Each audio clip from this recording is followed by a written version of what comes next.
Inspirational Talk. Everyday people. Inspirational Talk.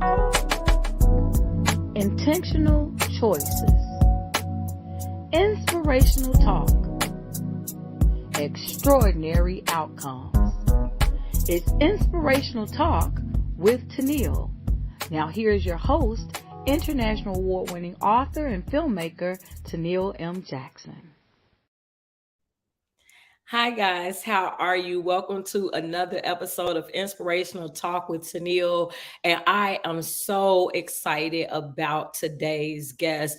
This woman of God is so incredible. I was talking to her a little bit behind the scenes and just letting her know how much I appreciate her light, the way that she has allowed her light to shine. And so for those of you who don't know about Pastor Ethel Rucker, not only is she a pastor, but she's also a community leader. She's also an author, a best-selling author at that. She's done so many things. And you know what? She's here. I'm not going to keep on talking about her. I'm going to allow her to talk about herself. So how are you, Pastor Ethel? I am wonderful. Thank you for having me. Absolutely. Absolutely. And so for those people who have been under a rock, I just gave a little snippet of who you are, but why don't you kind of tell them where you're from and who you are? If someone was to ask you, who is Pastor Ethel Rucker, what would you say? All right. I'm a mom. I'm a wife. I'm a grandmother. And I'm a community leader, as you said, an author, and just a person that loves God. First Yeah. and foremost, I love the Lord. So I'm a daughter of the King of Kings and the Lord of Lords. My husband and I will be married 40 years, December 24th, what happens to be my birthday. I know, huh? 40 years. We Yeah. have 3 adult children that we had together, and then we have 2 bonus children, so a total of 5 children. And we're so grateful. We're so blessed. And our relationship didn't start off like that. So I'll tell you more about that as we continue on with the show. But that's who I am. Absolutely. That's who I am. We work with our homeless, and I just believe that God taught us that we have to give back, and it's about lifting others. And as we lift others, then all of us can come up together. So that's who I am. Absolutely. And I absolutely love that. Like, I'm trying to figure out right now how we're going to get all that you do in this amount of time, because this has been a life's work. And so I think the first question start off is like, what inspired you to devote your life in this regard? So not just as a pastor, because you have a lot of pastors who they just stay in the 4 walls, right? And there's nothing against that, because my husband is a pastor, so I get it. Teaching the people and generating people to come in, that's a lot in of itself. But to then take it outside the 4 walls, and then you have a specific focus with the homeless, what inspired that? Well, when my kids were little, first of all, when you're in a relationship with the Lord, not religion, but in a relationship with the King of You Kings better say that. the earth, he cares about people. And Mhm. so I caught that early. And I would go to church and I read my Bible and I would see things in the church that was not in alignment with the word. And so I began to become a student of the word. And I understood from that place that he cared about people. So it was about getting outside those 4 walls. And when my kids were little, I remember this homeless lady was walking down the street and I put her in my car. I took her home, gave her a shower, and I put her on my best dress because I believe I wanted her to feel like she had self-worth, that she was valuable and Yes. loved. So that was the beginning. They called their dad. They said, "Mom lost it. She has this homeless woman."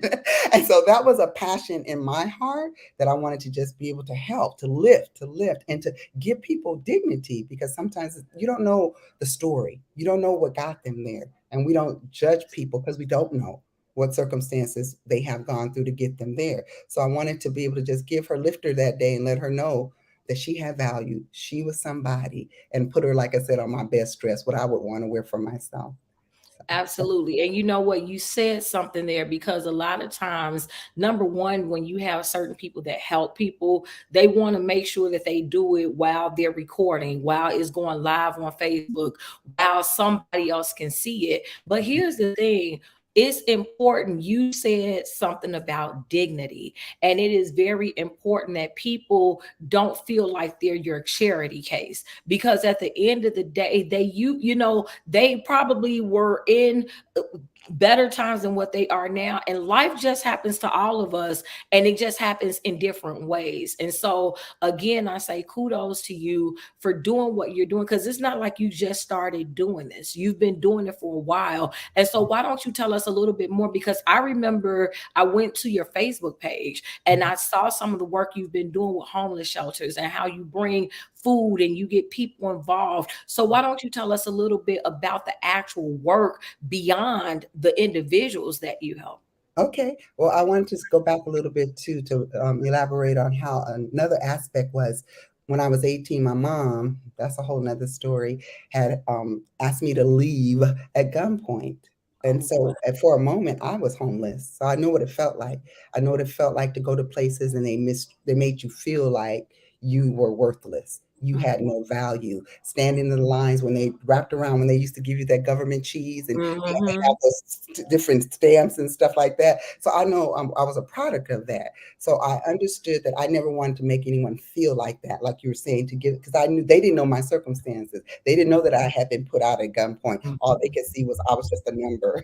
And so I said, I don't want to do that to anyone, because everyone has worth and everyone has value, and we have to treat them as such because we do not Yes. know their story. So that work, my husband started the ministry, our ministry 23 years ago, because God asked him to teach my people with clarity and understanding so that they can go home and apply the word every day in their life.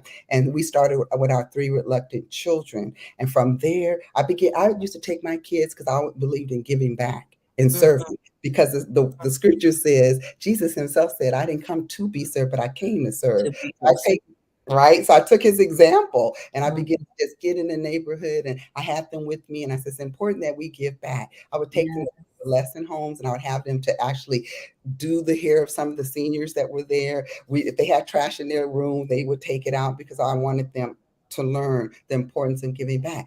In doing that, I was just asked to be on boards, asked to help with young people to keep them out of going into the system, give them alternative choices and all that kind of stuff. It just kept evolving and evolving and evolving. And that's really, it's just having a heart to serve. And now God has blessed us with so many partners from outside of the ministry because we got outside of the walls.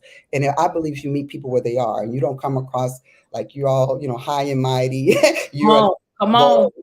You're not real. You're not relatable. Mhm. You don't tell your story. We believe in being very transparent and down to earth because Jesus did. He was a That's great it. example. He always talked to the person about the lady that he knew he met at the well. He knew her path, but he Yeah. asked her to drink of water. Why? Because he was engaging her. Mm-hmm. So that's really how the work started and how it continues to evolve. I'm so amazed at the different partners just from that one seed, just wanting to give Yes. back, wanting to serve, wanting to be an example, wanting to help someone else. Because I believe one beggar telling another beggar how they found their bread, right? Mm-hmm. Yeah, we're just Mm-hmm. pointers to him because he Yes. has all the answers and all the solutions for all of us. So that's what we do. And so the work that you see is just like our marriage, in rooted love ministries that we birthed out of our pain our first 3 years, that came from us, and then the feeding, that's God's word. You feed those that are less fortunate, you clothe them, that's God. So we just keep doing what God asks us to do, and then that's just how it's kind of evolved. Wow. Wow. Like there are so many nuggets that you put out there. And when you were just talking, I just heard, I don't know if you listen to Jonathan McReynolds, but there's a song that he sings with, I think it's full gospel, but anyway, it says, I'm still amazed by you, and he's just talking about how amazed he is by God and his works and all of the things he's been able to do. And it's something like you said, a lot of times people feel like when you have those who give back, like they're looking down, but you don't know somebody's story. Someone looks at you now and they see pastor, they see bestseller, they see all these titles, and Mhm. sometimes they misjudge you because they don't take the time to get to know your story, to ask those questions. What inspired you? Why do you do what you do? So again, I say Thank you, because it's needed. What you're doing is needed. And with the heart, the genuine heart that you have to help others is so needed. Thank you so much. I appreciate that. I know, not last year, but when the pandemic hit and we were still able to be a food bank and give to the back to the community, our city acknowledged that, and that was what they said, and that touched my heart because they said we work with a lot of organizations, but you guys are doing it from the heart, and we can see the love that you have for people. To me, that was like gold. Yeah. That's Yeah. really is because people do a lot of things just like you said for just for to get the accolades, or they're on camera, or they're on the news or whatever. But when people can say, your city officials can look at you and they say, we work with a lot of organizations, but we can see the love that you have for the people, then we represent the king righteously. And that's one of my prayers. Help me to represent you righteously. Yes, that's it. That's it. That's it. Because it's a work. It's a work. Like when you are living a righteous life, that's an action word. That's not just something that you say, it's not just something that you do one day out of the week when lights, camera, action. This is continuous, it's a consistent lifestyle. Now, you also, in addition to being a pastor, in addition to being a community leader, you're also an author. And today is, I want to get it right, I want to say is National Black Authors Day. This is the first year that this has happened. A young lady, African American lady, she put out for us to have this day. And so I would be remiss if I didn't bring that up. Being a Black author yourself, what inspired, tell us about your book. So what's the name of your book? When did you write it, and what it's about? What inspires you to do that? Well, actually, that's it's so funny because God has a sense of humor. I was Yes, going it and does. speaking at, at different women's conferences and just sharing my story, and all I was doing was sharing my story, my testimony, and they would say you should put it in a book. I'm like, oh, well, I'm not interested in writing a book. You should put that in a book. So we need to Mm, learn from that. We need the things that you have. Okay, so I still didn't do it. But one night I was sitting in the back, hi baby. I was sitting in a church and I was so tired. I had my head on my husband's shoulders because I was working mhm, full time. My daughter had been diagnosed with type 1 diabetes. My mother had cancer at the time. And I was wearing all these hats and we're building this ministry. And I had my head on his shoulder and this lady stood up and she pointed to me and she said, you, is that your husband? I said, yes. Just nodded my head, stand up. And then she said forcefully, not with that still small voice that God talks about, mhm. write the book. So I was like, Wow. okay, God, I hear you. Yeah, I hear you yeah. loud and clear. So I went home and I just wrote the book. And he said, it doesn't have to be real thick like this one. This is an offshoot. Mhm. It doesn't have to be like this. Just really, real small, Ethel. Yeah. Put it where the ladies, when they are going through something, they can go through and get these 10 principles that I taught you, that if they're in a marriage relationship, that they can turn that relationship from misery to marital bliss. And he gave me 10 principles, which I began to apply, and it changed our relationship 40 years later. Look at God. Because when we first got married, we did not have tools. We didn't know how to get along. I had no father figure. He walked away when I was 5 years old. My husband didn't have a father figure. He grew up in the state of Mississippi. So these two Mhm. people got brought together with no tools, didn't know how to love each other, didn't know what respect for looked like. I was like, what does it mean to respect a man? What does that look like? Yep. Right? I was Yep. raised in a female dominated home. So there you go. But God, because I had developed a relationship to hear him, spending time with him, he had given me 10 principles. And those Mhm. 10 principles in this little book right here, From Mhm. Misery to Marital Bliss, changed, Mhm. revolutionized our relationship. And the principles are not just for marriage. If you apply these principles with a boss, an employee situation, or with your children, they're universal. They're Mhm. universal. They'll change your life. So Mhm. that was that book. And and then I was blessed to meet a business mentor, Kyle Wilson, and he asked me to put portion of a chapter, write a chapter in this book, which is the number Mhm. one bestseller, because he wanted my story. He said millions of people should hear what you have Wow. overcome.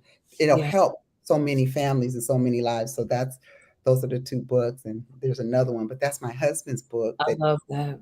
yeah, that came out of that. Mhm. So, Mhm. yeah, so the author wasn't my idea. It was all God's idea. I really didn't have all the aspirations that people see. All I just wanted to do was please him. Was And you, let me tell you something, Pastor Ethel. When I say talking to you is so much like listening to me, because that's exactly my story. Like I am right at 20 books in. I never saw myself. I was never one of those people that said, one day I'm going to write a book. That was never me. Like literally, the Holy Spirit shook me one night and woke me up and said, "You're going to write a book." So when you talk about that forceful voice, I'm like, "Yes, Lord." And I had a notebook by my bed and I just wrote down as he instructed. And my first book was also a relationship book. Now, my husband and I will come December. Now, you said December 24th is your birthday. We got married on December 6th, which is my mother's birthday. And come this December, we'll be married for 22 years.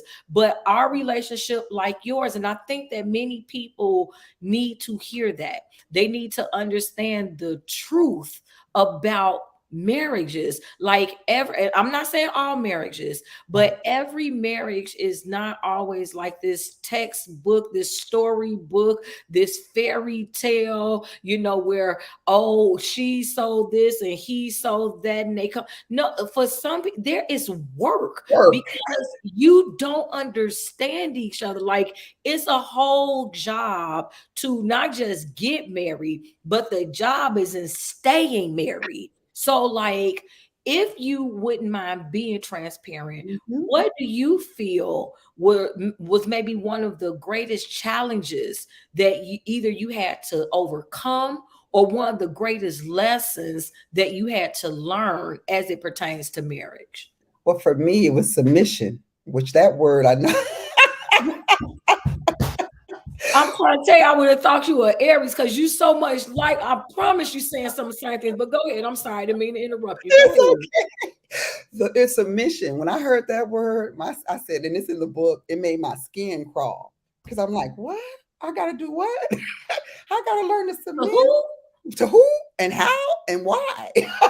But All of that. God is so good because he taught me. That's why I say getting the word is so important and Yes. learning to be a student of the word. He was like, you're not a doormat. Mm-hmm. I didn't call you to stand silently by, because if Mm-hmm. you did that, you'd be irrelevant in a relationship. But there Mm-hmm. is a time to speak. There's a Yeah. time to be quiet. There's a Mm-hmm. time to fast. There's a time to pray. And there's a Mm-hmm. time to confront. And you just need to know when to do that. And the Absolutely. church has taught submission from a patriarch, that word, where Patriarchal. male dominated kind of thing, where the woman is under, doormat and she's not. Mm-hmm. In Genesis, it talks about, he said, and let them have dominion. Yes. For us to walk together and then operate from a oneness principle, which you don't hear much about in the church being taught. Mm-hmm. And so that's why Mm-hmm. women cringe at it, because it's like, well, you mean he get to say this and I just have to do? That's not what God did. Mm-hmm. There's Mm-hmm. healthy dialogue and relationships. And teaching Yes. talks about submitting one to another in the fear of God. And see, that's not taught like it should be. Mm-hmm. Husband and I learned, he learned, and we learned that it's a mutual submission. So he can listen to me when God speaks to me, and I can listen to him. And we submit to God and to each other for the good That's of the whole of the relationship. So that was my thing, was learning to what submission really was. And God led me to read a book, it was a long time ago, by Bunny Wilson, The Art of Submission. And then mm-hmm. I worked at World Vision, and I would sit with these ladies and I would listen to these tapes on submission until I got it. But he gave me an understanding that I had a voice, I had a brain, I'm intelligent. It's just when to do what, when to Mm-hmm. do, right? And Mm-hmm. so that's why 40 years later, we Still both, here. there's God, he's head of both of Mm-hmm. our lives, and we're submitted unto his leadership and his authority. Yes. And what we did was, when we do our workshops in Rooted Level, we ask couples this: if your marriage were a business, would it be operating in the red or the black? Because a lot of times you have to have a business mindset in your Yes. marriage. There's rules, there's policies, there's guidelines, there's procedures. How are we going to run this thing that God gave us? How are we going to move things forward when we Come come to on. a standstill? All of that has to be mapped out. What is your vision for? Why did God bring? Why did He bring y'all two together? Mhm. Powerful individuals. Mhm. You got to merge Mhm. those two, like Microsoft and what? Let's You say gotta say something. merge those two together. And that's the part you were talking about. The work in it, the merge, Yes. the becoming one. Yes. That's a process. It's a whole process. And I think a lot of people, again, what you said, because you touched on so much that were just really great nuggets. And we're going to talk about other stuff, but I want to just stay here for a second, because I think for me, that also was one of the things that I had to learn. Because, like you, I came from, even though I had a mom and a dad, they were both in the same household, but in terms of my extended family, all I saw were the women in my family. Like, it was only one other couple in my family. Like, everybody else was single women, single mothers. And so you saw the women taking the lead, the women doing it. And so it was almost like a bad word to be dependent. Like, what's wrong with you that you got to depend on somebody else? Why can't you stand on your own 2 feet? And so it's things that you have to learn. It's a mindset that you have to be willing to adapt to. And you have to understand that both parties have to be willing to do the work. And I think that, like you said, when both people come in with a mind of submission, right? Like, where submission is no longer a bad word. It doesn't make you inferior. It doesn't make you less than, but we are, number one, submitting to God. So beyond, and so that's how come I think for believers, it's important to understand the natural order. And that is the natural order, that God is the head, because, as you said, it's not even about whether or not I trust my husband or if he trusts me. It's, do we trust God? And if you trust God, then God is going to orchestrate things the way it's supposed to go.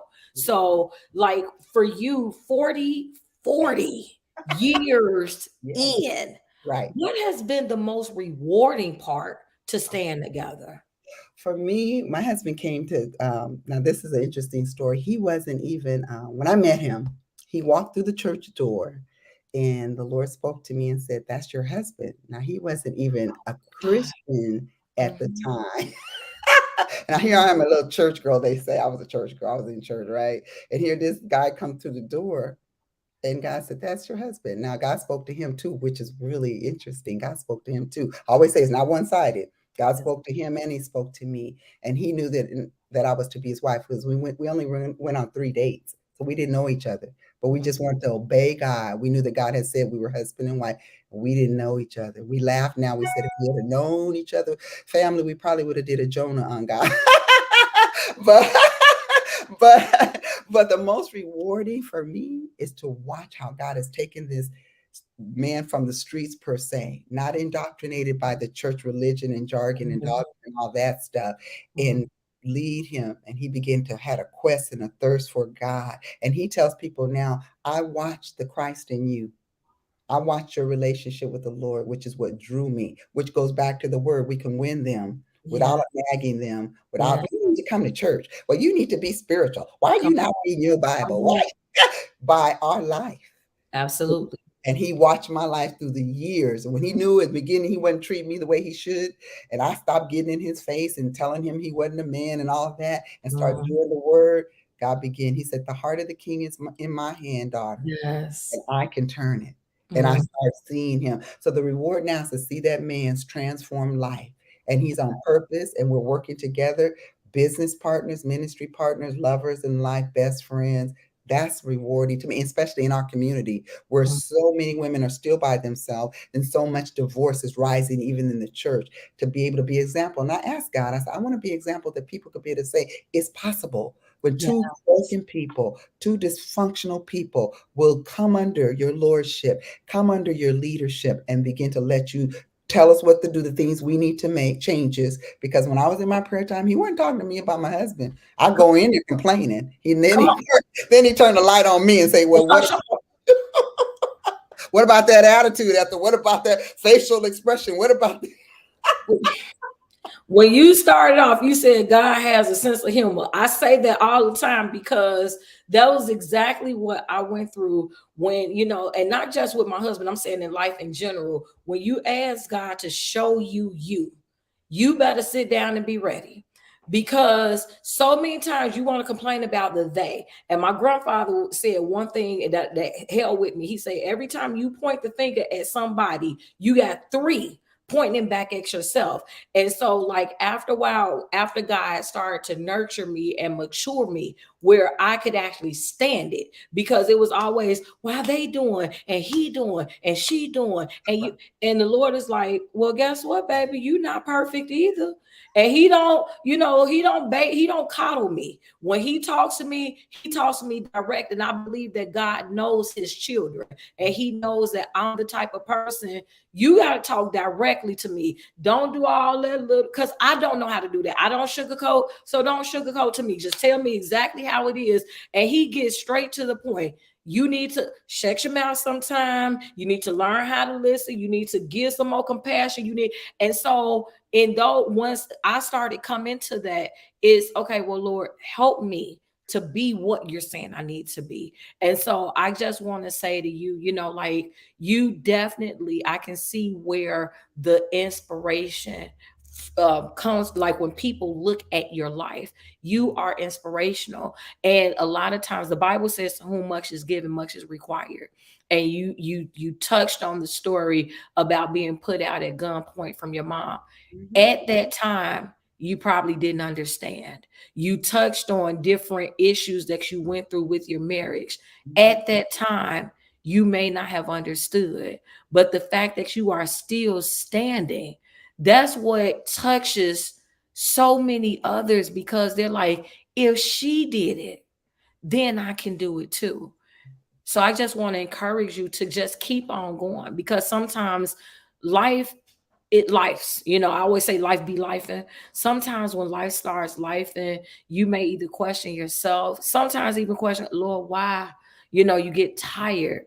But just allow yourself to be comforted in knowing that your living is not in vain. And I mean, we got so much more. You have so much more to go. But like, if you were to look where you are now and everything you've accomplished now, and I got a feeling that I know you, and you're not complacent. You're not, okay, this is, trying to rest in what you've done. You're steadily looking at what's next. So if somebody asks, what's next for you? What is the answer? For me, it's the movie. This book, for me, is a movie because it is like a Cinderella story in a sense, the Mhm. happily ever after, because you can get there, but it does take work, like you were Yeah. saying, and we'll constantly be working on it. But like I stated, we're best friends. We're business partners and ministry partners and lovers and all of that. That's real. When people do meet us, they know it's real and they can Mhm. see it. And I thank God for that. So I see it as a movie. It reminds me of there's a story, movie that came out. I think it was something about the fire with Kirk Cameron. Yeah, Remember? yeah, yeah. I know what you're talking about. I think about the name of it, but I know what you're talking about. Courage on fire. Keep going, but I know what you're talking Remember, and it was based on a relationship that was falling apart. Well, about. from that movie, they had all these hubs all over the world where people could meet and greet and get the information and the knowledge and the wisdom to be able to stay together and to stay happy and all that tools. So I see it as a movie, and then from that movie, it can be like that. It can have curriculum built around it, where Yeah. churches and other, not just churches, but business, because they're principles. They come Mm-hmm. from the Bible. They work. If you work them, they'll work in any Yep. Come situation. on. So that's how I see it. And that's my confession. Lord, I thank you that you're going to connect me with a movie person that's going to be able to help me get this out there and do what it needs to do. And I was somewhere talking to a lady that's going to be working with our organization to help us get grants to help us get some things home. I want homes for the homeless from the ministry to be able to have homes to home that unhoused to help them. And she's looking at grants and writing them for us. And she said, your life should be a movie. I said, I heard that like 3 or 4 times now. I said, so be it.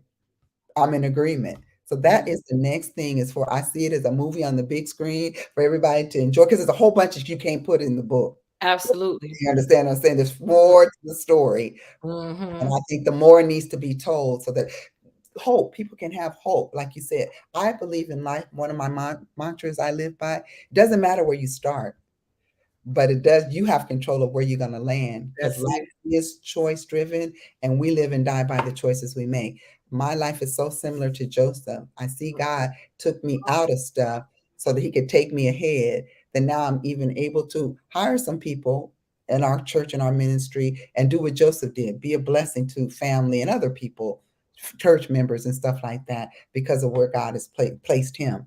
That's how I see my life. I didn't understand it, like you said, when I was going through. It's like, what in the heck is going on? But I can look back now, and he always reminds me, like Joseph, Ethel, like Joseph. Mhm. He went through the prison, right? Mhm. He was thrown in the pit by his brothers. But God Mhm. had to get him out of there to take him where his destiny was, where he was purposed to end up being at the right hand side of the man who was running everything. I'm just saying. Mhm. So that's I I got chills right now, and I'm trying to keep, because I understand that the platform that this is, my God. Um, when you said what you said, like I'm literally on the verge of tears right now, because now where are you out of? California? yeah, we're in Ontario, California. Our church is in Ontario, Montreal. California. And I'm in Chicago, Illinois. Prior to your reaching out, we never met each other at all. Never, never. But when you just said, I liken myself unto Joseph, I just was talking, this was just a few weeks ago, to my spiritual mentor. And we have these conversations from time to time. And she was asking me, she said, if you could name one Bible character that you feel that you are the most like, who would it be? And I told her Joseph.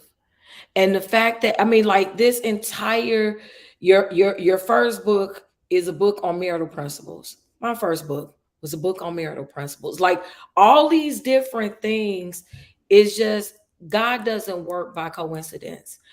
I don't know what's more to our story, but it's like there's something else that's going to happen. But whether it's me being a blessing to you, you being a blessing to me, us being a blessing to other people, I don't know what or how, but I know that God works via confirmation.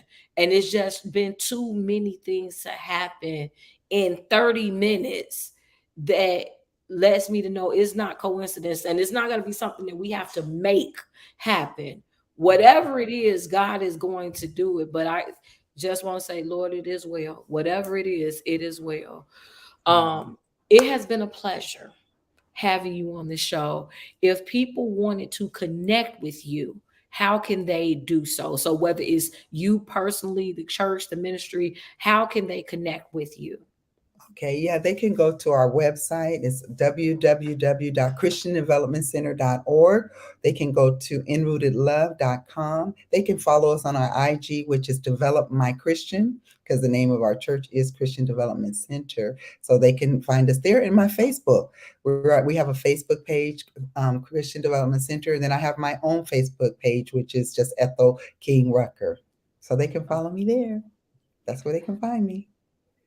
So I started out typing some of it. So we got christiandevelopmentcenter.org, and Pastor Uh-huh. Ethel is going to include all the rest of her contact info. She's going to put that in the stream, so that way when people watch, whether they watch it live or however they watch it, they'll be able to connect with you. And so what I normally ask my guests to do is, if you could leave one word, one encouraging word or thought for our listeners today, what would Mhm. that be? Don't quit. I love it. Yeah. Don't Uh, quit. Don't give up on what you believe in your dreams, and don't give up on yourself.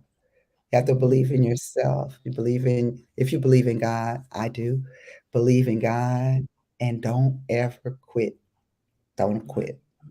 Don't I quit. love it. I No, love no, it. quit. I say quitting is not an option. It's not an option. Never. It's never an Yeah. option. Well, Pastor Ethel, I want to thank you so much for coming on the show tonight, for sharing your story, sharing your wisdom. And like I said, I got a feeling we'll be seeing more of each other, but continue doing the work that God has called you to do. And as you just said, don't you ever quit.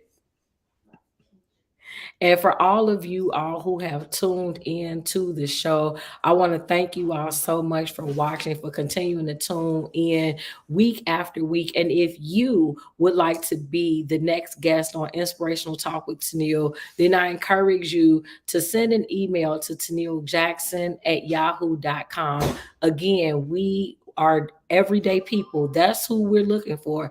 Everyday people that are living extraordinary lives, making intentional choices to be their best selves. And so if you fit that bill and you have a story you want to share, then be sure to send that email to TonealJackson@yahoo.com. And if you like what you heard and you want to show your support, feel free to send the cash app to $ my name is Toneal, my name is Toneal. But that is tonight's show. Thank you all so much for tuning in. And until next time, you all stay inspired.